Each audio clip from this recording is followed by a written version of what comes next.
Чукул эскертүү Кыргызстанда 2-6 июндагы туруксуз аба ырайына жана күтүлүп жаткан нөшөрлүү жаан-чачынга байланыштуу республиканын тоолуу жана тоо этектериндеги райондордо сел жүрүшү мүмкүн.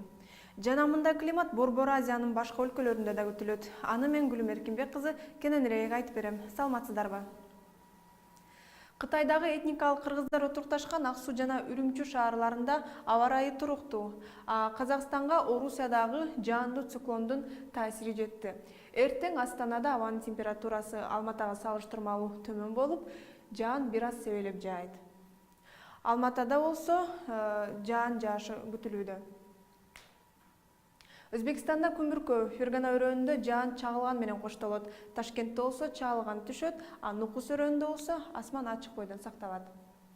Түркменстанда бүгүн жааган жаан көпкө созулбайт. Эртең Дашогуз өрөөнүндө жана Ашхабад шаарында күн ачык болуп, абанын температурасы 30 градустан түшпөйт. Ал эми Тажикстанда жаан-чачындуу күндөр качан токтоосу белгисиз. Жаан эртең да Душанбеде, Хорок өрөөнүндө жана Ходжент шаарында да жаашы күтүлүүдө.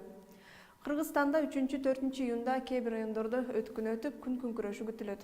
Батыштан соккон шамалдын ылдамдыгы секундасына 4-9 метрден, айрым жерлерде 15-20 метрге чейин жетиши күтүлүүдө.